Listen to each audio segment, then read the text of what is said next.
Welcome once again to our Gracie Jiu-Jitsu self-defense course. Today, I'm going to go over one of my foundational concepts that anybody who's trained with me has heard over and over. Okay. In every single conflict, you're fighting for control, you're fighting to win 4 battles. Okay. And these are distance, right? Angle, timing, and pace. Okay. Every technique you'll ever learn is actually just in service of one of these 4 battles. Okay, so for instance, if you want to come close to me, right, what am I controlling right now? Distance. Okay, if I come close to you, back away. What are you controlling? Distance. Distance. All right, if we're here, what am I now controlling? Angle. Angle, right? By the way, controlling distance is also a way to control angle and vice versa, but for now, we'll think about it. These first 2 especially are going to be part of every single thing you do. So let me get you to lay down. Okay, he's here, he's controlling my hand. Okay, all the guard does, control the distance, right? I want to get close to him, I can't. Okay, so I have to figure out a way to win this distance battle, often by dominating angles. Okay, then of course he can reassert angles or move his angle to again control the distance. So people get so locked into daily hiba this and that. Really just think about this is our battles, is the distance is an angle, right? You want to win those battles because everything becomes much easier after that. So sometimes I always tell people when you're training, don't even worry about techniques. Just for 30 seconds, say to yourself, okay, I'm going to be closer than he wants me to. Even if it's a bad situation, he has me in side control, I clinch him tight because I want to be close. Or he's mounted on me, I clinch him tight because I want to be close. Or I'm in his guard and I just drive in and headlock him.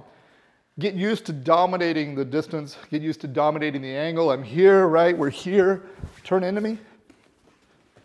Right? I'm going to learn how to control the angle in certain ways. I'm not really thinking about that as a specific technique. I'm understanding how to do that. Now, timing. He throws a punch, boom, and I block. Well, it's horrible timing, obviously. And here's a trick. People confuse speed with timing. Right? So I see a lot of people practice, and they're practicing very fast. Like, I want to shoot on you and you sprawl, and we're going super fast all the time. Well, the problem is he may get fast, but he's not getting good timing. Timing is about recognizing the option as soon as possible. Right? It does me no good if he throws a punch and then I block very fast if it was after the fact. Okay? So what we do is we practice slow at first, so I recognize the cues. I practice nice and slow at first, so I get faster recognizing the cue, then I can pick up the speed. Right? If we want to practice him sprawling off takedowns, what we do is we just practice, he sees that level change.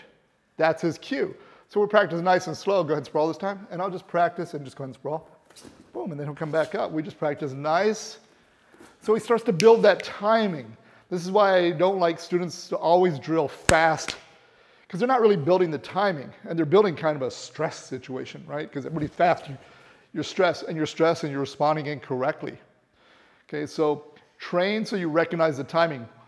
And when you don't have the stress, you recognize the options, right? If you're in my guard and you put the hand on the ground, well, if I'm relaxed and I practice enough, I know the moment the hand's on the ground, I'm already here. You know, again, it does me no good. You put the hand on the ground, then I recognize it, but you've pulled it away, and no matter how fast I go, it doesn't matter. Now, pace. Sometimes people go, speed. Oh, you're back to the speed thing. I'm not back to the speed thing necessarily in the sense that people are thinking. It's not about move fast. It's about controlling the tempo of the fight, right? So if, you know, you are a great scrambler, you're 40 pounds lighter than me, you're fast as everything, okay? Do I want to try to scramble with you? No. No, I need to learn how to slow the fight down, right? And that comes through control and other techniques. But I want to control the pace, right? Now, if you were a kind of a heavy guy, maybe out of shape, but a big, strong guy, I don't necessarily want to try to control you so much. I want to force you to move because you'll probably get tired faster, right? So a big part of that, again, is it's a little bit like, I always imagine Lomachenko's great at this, right? He'll just sit here and bop, bop, bop, throw kind of slow and then fast. Right? He doesn't just throw fast all the time. He gets the person moving at his pace. They're just blocking here, covering. They're comfortable with that. Then he switches the speed. So I see when people are doing guard passes, they're going fast, fast, fast, fast the whole time. Well, that's just one pace, right? It's actually pretty easy to predict. You want to break the pacing up, but you want to be the one who decides the pace, not chase his pace. Okay, it's a nice rhyme. So I don't want to let the other person decide the distance. I don't want to let them decide the angle. I don't want to let them dominate the timing. And I don't want to let them control the pace. I'm never chasing them. I'm making them fight at all 4 of those under my decisions where I want all 4 of those to happen. And those are the 4 battles of Jiu-Jitsu. Focus on those and then figure out how to make techniques work in service of those.